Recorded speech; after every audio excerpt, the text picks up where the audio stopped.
திருச்சிற்றம்பலம். தென்னாடுடைய சிவனே போற்றி, எந்நாட்டவர்க்கும் இறைவா போற்றி. திருவாசக விளக்கவுரையில் நாம் சிந்தித்துக் கொண்டிருப்பது 6வது பதிகம், நீத்தல் விண்ணப்பம், 46வது பாடல்.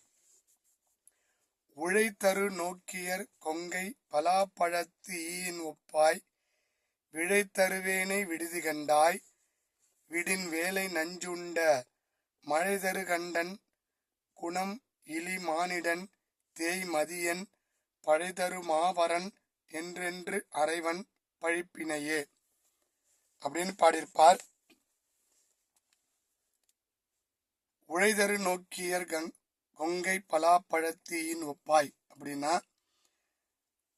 அந்த பெண்களுடைய கண்களை கண்டால் பலாப்பழத்திலே மொய்க்கின்ற ஈயை போல மொய்த்து கொண்டிருக்கிறேனப்பா, என்னை விட்டுட்டு போயிடாத. எப்படி பலாப்பழத்தை ஓபன் பண்ணீங்கன்னா எல்லா ஈயும் மொய்க்கும், வெளியில வர முடியாது. அதுபோல பெண்களுடைய கண்களை கண்டால் அப்படி நம்மளை இழுக்குதுப்பா, என்னை விட்டுட்டு போயிடாத. விழை தருவேனை விடுதி கண்டாய், என்னால வர முடியலையே, என்னை விட்டுட்டு போயிடாதப்பா அப்படின்னு அவரு சொல்றார். இறைவனை புகழ்ந்து பாடுகிறார்.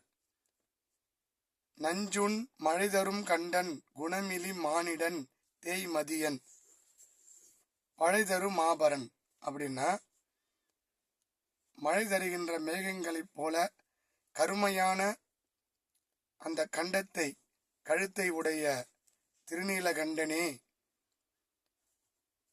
மானிடன் மானை இடப்பக்கத்திலே வைத்துள்ளவனே, தேய் மதியன் அந்த பிறையை சூடிக்கொண்டிருக்கிற இறைவனே, பழைதரு மாபரன் முன்மையானவனே, முதுமை எல்லாத்துக்கும் முதலானவனே, முழுமையானவனே என்றென்று அறைவன் பழிப்பினையே, புகழ்வதைதான் பழிப்பினையேன் என்று அர்த்தம்.